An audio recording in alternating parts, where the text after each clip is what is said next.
ঘাস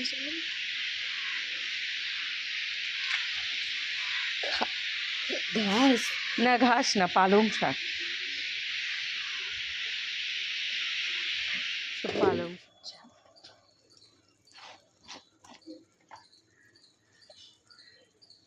নমস্কার বন্ধুরা, সবাইকে জানাই সোনাই লাইফস্টাইল অ্যান্ড ক্রিয়েশনের আরও একটি নতুন ব্লগে স্বাগত। বেশ কয়েকদিন তোমাদের সাথে সেভাবে কোনো ভিডিও শেয়ার করা হয়ে ওঠেনি। তো চলো আজকে তাহলে তোমাদেরকে দেখাই রবিবার ছুটির দিন কিভাবে আমার চলে যায়। আজ রবিবার ছুটির দিন ছিল, তাই প্রথম থেকেই ঠিক করেছিলাম আজকে সকলের জন্য স্পেশাল কিছু রান্না করব। তো সকালেই টিফিনে বসে পড়েছি। এখন টিফিন বানাচ্ছি ব্রেড কাটলেট। এখানে আমি এরকম স্লাইস ব্রেড না নিয়ে একটু যে পাউন্ড ব্রেড হয় সেই ব্রেড কিনে এনে সেগুলোকে ভালো করে কেটে নিয়েছি। এই ব্রেডগুলো যেমন টাটকা হয় আর একটু অয়েলি ভাবটাও বেশি থাকে, টেস্টে বেশ সুন্দর। সেই কারণে এই ব্রেডটা আজকে নিয়েছি। তো পিস পিস করে কেটে নিয়েছি। আর একদিকে একটা জায়গায় ডিমের গোলা বানিয়ে নিয়েছি। ডিমের মধ্যে কাঁচা লঙ্কা, ধনে পাতা, পেঁয়াজ সব কিছুই দিয়ে দিয়েছি। তো তার সাথে দিয়েছি অল্প একটু গোলমরিচের গুঁড়ো ও স্বাদ মতো লবণ। তারপর চাটুর মধ্যে তেল দিয়ে ওর মধ্যে দিয়ে দিলাম ডিমের গলা। আর যখন এই ব্রেডটা দিয়েছি আগে একদিকটা একটু পুট করে নিয়ে তারপর উল্টো দিকটা ওর মধ্যে দিয়েছি, যাতে দুই দিকেই একটু করে ডিম লেগে যায়। একদিক থেকে একজনের হয়ে যাচ্ছে আর একজনকে পরিবেশন করছি। তো এখন বানাচ্ছি ক্রিসের জন্য, তাই ওর একদম ছোট ছোট করে পিস করে দিচ্ছি যাতে ওর খেতে সুবিধা হয়। তো ওর একেবারে মাঝখান থেকেও আরেকটা করে পিস করে দেব। আর ও একটু সস দিয়ে বেশি খেতে ভালোবাসে, তাই ওকে একটু সসটা বেশি করে দেব।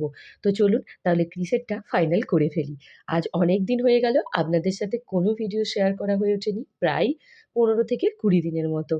ভিডিও মাঝে মধ্যেই বানিয়ে রেখেছি, কিন্তু সেগুলোকে এডিট করে সেগুলোকে ভয়েস দিয়ে আপনাদের সাথে সেগুলো শেয়ার করা হয়নি। আর কয়েকটা দিন পরেই ক্রিসের ফাইনাল এক্সাম আছে।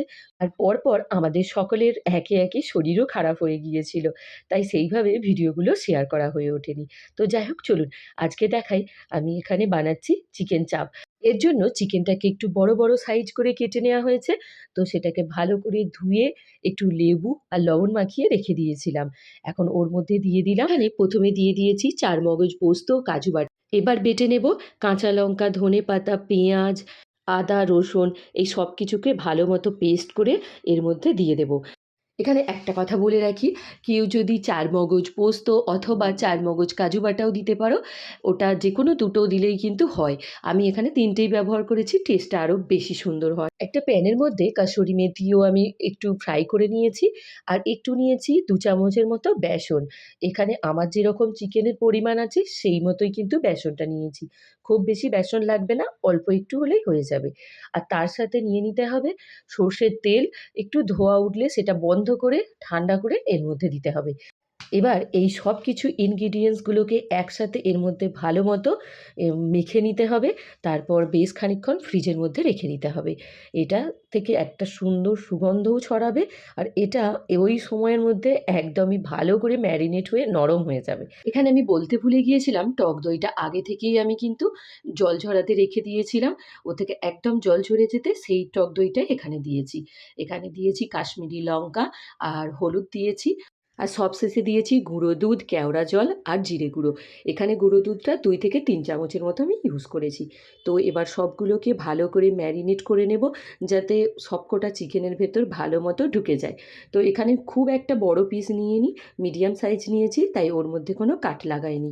যদি খুব বড় বড় চাপের পিস হয় তাহলে কিন্তু মিডিলে একটা করে কাট লাগিয়ে দিয়ে ভালো করে ম্যারিনেট করলে ওর মধ্যে কিন্তু ভালো মতো পুট করে যাবে। তো যাই হোক, এবার আমার ম্যারিনেট কমপ্লিট। এটা চাপা দিয়ে আধ ঘন্টা থেকে পৌনে 1 ঘন্টার মতো রেখে দেবো ফ্রিজের মধ্যে। ফ্রিজের মধ্যে কড়া বসিয়ে দিয়েছি এবং কড়া গরম হতেই একটু 5 ফোড়ন দিয়ে দিয়েছি। আর এই যে জিনিসটা দেখতে পাচ্ছেন এগুলোকে টক ঢ্যাঁড়স বলা হয়। তো ওই টক ঢ্যাঁড়সটা একটু নেড়েচেড়ে অল্প একটু লবণ আর চিনি দিয়ে তার সাথে জল দিয়ে চাপা দিয়ে দেবো। আর এইটা দিয়ে কি বানাই জানেন? এটা দিয়ে বানাই টক চাটনি। এই যে ঢ্যাঁড়সটা, এই ঢ্যাঁড়সটা খুবই টক হয় আর খেতেও কিন্তু খুব সুস্বাদু। তো আমি মাঝে মধ্যেই বাজার থেকে নিয়ে আসি আর এই টক ঢ্যাঁড়সের চাটনি আজকে কি বানাচ্ছি নিশ্চয়ই আপনারা বুঝতেই পেরে গিয়েছেন। আগেই তো দেখিয়ে দিলাম চিকেন চাপের রেসিপিটা, এখন এখানে চাটনির রেসিপিটাও দেখিয়ে দিলাম। তো নামাবার আগে যেরকম চিনি বা যে কোনো ধরনের গুড়, বাতাসা এসব দিয়ে আপনারা চাটনিটা বানিয়ে নিতে পারেন। এখানে আলুটা আমি সেদ্ধ করে রেখেছি আর এখন আদা রসুনটা পেস্ট করে নিচ্ছি। আমি এই আদা রসুন ম্যাক্সিমামই শিলে বেটে থাকি, যখন খুব একদম নরম করার দরকার হয় তখনই মিক্সিটা ইউজ করি। তো যাই হোক, এখানে রসুন আদা দুটোকে বেটে নিচ্ছি। আজকে বানাবো চিকেন বিরিয়ানি আর তার সাথে চিকেন চাপ। আর আগেই দেখিয়ে দিলাম ওখানে টক ঢ্যাঁড়সের চাটনিটাও করছি। তো এখানে আমার রসুনটাও থেঁতলানো হয়ে গিয়েছে, একদম মিহি পেস্ট করলাম না। এবারে আদাটাও বেটে নেব। বিরিয়ানির রেসিপি এর আগেও অনেকবার দেখিয়েছি। তো এখানে আমার টক ঢ্যাঁড়সের চাটনি হয়ে গিয়েছে। এখানে কাসুরি মেথি আমি শুকনো করে রেখে দিয়েছি। আর একটা জায়গায় দেখালাম আমি ওখানে কেশর দুধের মধ্যে ভিজিয়ে রেখেছি। আর আলু তো আগে থেকেই হাফ বয়েল করে রেখে দিয়েছি। একদিকে চিকেনটা কষে নেব, আর একদিকে ভাতের চালটা করে নেব। তো ভাতের চালের জন্য এখানে জল বসিয়ে দিয়েছি, তার মধ্যে ধনেপাতা, কাঁচা লঙ্কা, লেবুর রস আর দিয়েছি লবণ। যেরকম সমুদ্রের জল নুনতা হয় ঠিক সেরকম। এইভাবে দিলে ভাতের নুনটাও ঠিক হয় আর আমাদের ভাতটাও সরসরে হয় লেবুর জন্য। তো যাই হোক, এবার আমি বসিয়ে দিয়েছি একটা প্যান। তার মধ্যে দিয়ে দিয়েছি এখানে কিছু গোটা গরম মশলা। আর এখানে আমি সাদা তেল না ইউজ করে সর্ষের তেল ও ঘি ইউজ করেছি। এতে টেস্টটা বেশি ভালো হয়। তো এখন ঘি দিয়েছি আর এটা যেহেতু কালো হয়ে আছে তাই সর্ষের তেলের কালারটা বোঝা যাচ্ছে না। তো একে একে চিকেনটা দিয়ে দেবো আর খুব হালকা আঁচে ধীরে ধীরে চাপটা রান্না করতে হয়। তো এইখানে কোনো কিছু আমার জল লাগবে না। আমি যে ম্যারিনেট করার সময় অত কিছু মশলা, টক দই দিয়েছি, তা থেকেই যে জলটা রিলিজ হবে, এটা কিন্তু রেডি হয়ে যাবে। আমি এখানে ৫ জনে আমাদের খাবার মতন চিকেন চাপের চিকেনটা দিয়েছি। আপনারা যে যতগুলো খেতে চান সেইভাবে দিয়ে দেবেন। তো যাই হোক, ওখানে চিকেন চাপটা হতে থাক আর এদিকে চিকেনটাও আমি এখানে কষিয়ে নিচ্ছি। তো আজকে এইসব রান্না করতে করতে অনেকটাই দেরি হয়ে যাচ্ছে। দুপুরের খেতে অনেক লেট হয়ে যাবে। তাই এই সব কিছু আমি ম্যারিনেট করে একেবারে রাইস কুকারে দিয়ে দেবো। এখানে আর দমে দেবো না। চাপের চিকেনটা আগে ভেজে নিতে হবে। তারপর মশলাটা আরেকবার দিয়ে দিতে হবে। না হলে কিন্তু পুড়ে যাওয়ার ভয় থেকে যায়। এবার দেখুন কত সুন্দর ওর থেকে একটা কালার ছেড়েছে। আর যত এটা রেডি হতে থাকবে তত সুন্দর সেন্ট বেরোবে। তো লাস্টে ঘি দিয়ে আর গরম মশলা দিয়ে নামিয়ে নেবেন। তো এখন আমি এখানে রাইস কুকারে বসিয়ে দিয়েছি বিরিয়ানিটা দমে। তো রেডি হয়ে গিয়েছে আজকে আমাদের দুপুরের মেনু, চিকেন চাপ, বিরিয়ানি আর তার সাথে টক ঢ্যাঁড়সের চাটনি। কালারটাও খুব ভালো এসেছে। চলুন সবাইকে পরপর সার্ভ করে নিজেও খেতে বসি। আমাদের ছাদ থেকে এরকম পাখিদের কাউতালিগুলো ভালো শোনা যায়। আমাদের ছাদে আসলে চারিদিকে শুধু এরকম পাখিদের কলতান। সব কিচমিচ কিচমিচ কিচমিচ করে, সব জায়গায় বসে আছে, কার নিচে, ছাদের মাথায়, রেলিংয়ে। এই গাছটাই সারা রাত ডাকাডাকি করে, বল ক্রিস? আমরা রাতে আওয়াজ পাই। আর ওই নিচে ওই ফ্ল্যাটটায় কেউ থাকে না, ওই ফ্ল্যাটটা থেকে এর আওয়াজ হয়, পায়রাটা এসে ডাকে। এমনকি আমাদের এই জানালায় এসে ভোর থেকে এই বকম বকম করবে। ওই দেখ, ওইটাতে দুটো শালিক।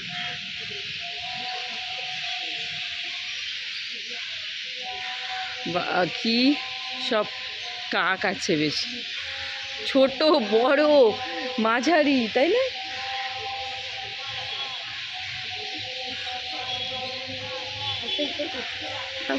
হ্যাঁ, সিগন্যাল পাবো। ওই তো জল ট্যাঙ্কের গড়াই হচ্ছে মেট্রো স্টেশন। হ্যাঁ, এটা কি সুন্দর, দেখ পরপর যেন লাইন দিয়ে খেতে বসবে ভাবছে, দেখ কি ফাইন। গল্প তো এই আমাদের মেন রোড। ও অ্যাক্সিডেন্ট করবে, এক্ষুনি অ্যাক্সিডেন্ট করবে, অ্যাক্সিডেন্ট করবে।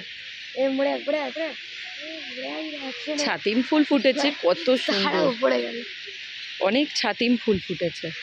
আর আমরা যখন আমাদের বারান্দায় আসি রাত্রিবেলায়, তখন এই ছাতিম ফুলের গন্ধটা খুব ভালো পাই। ওরা সব খেলা, অনেকেই ছাদে রয়েছে, ওরা 4 জনে একসাথে খেলাধুলা করছে। হ্যাঁ, হিরো হিরো মাছের মতো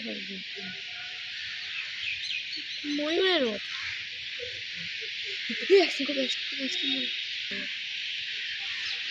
মেট্রো ঢুকবে না একবার, তাহলে দেখা যেত ভালো। আর ওইটা হচ্ছে ESI। এই যে দূরে এই বাঁদিকে এইটা দেখা যায়, এটা হচ্ছে ইএসআই।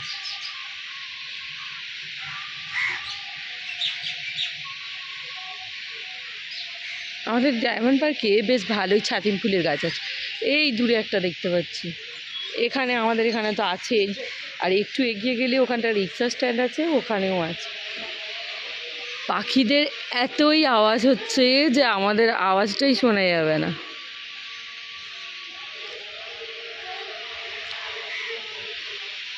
আচ্ছা, ওইটা ওই সামনের বিল্ডিংটা না, যেটা হোয়াইট কালারের রং করেছে দেখ, এখান থেকে ওটা দেখা যাচ্ছে।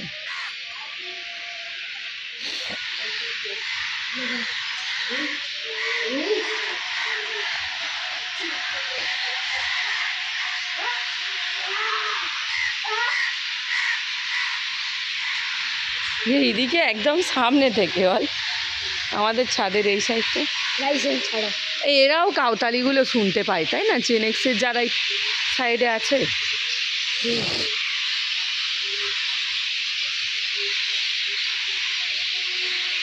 ওদের জেনেক্সের ঘরগুলো রে দেখ, শিখে গেল। ব্যালকনিগুলো দেখ একদম একটু একটু। দুপুরবেলা খেয়ে ঘুম দিয়ে বিকালবেলা ছাদে এসেছিলাম, অনেকটা সময় ছাদে কাটালাম। এখন সন্ধ্যা হয়ে এসেছে, এবার নিচে যেতে হবে। তো চলুন আজকের ভিডিওটা তাহলে এখানেই এন্ড করছি। আর আজকের এই ভিডিওটা আপনাদের কেমন লাগলো অবশ্যই কমেন্টসে জানাবেন, আর ভালো লেগে থাকলে লাইক শেয়ার করতে ভুলবেন না। তো টাটা বন্ধুরা, দেখা হচ্ছে নেক্সট ভিডিও।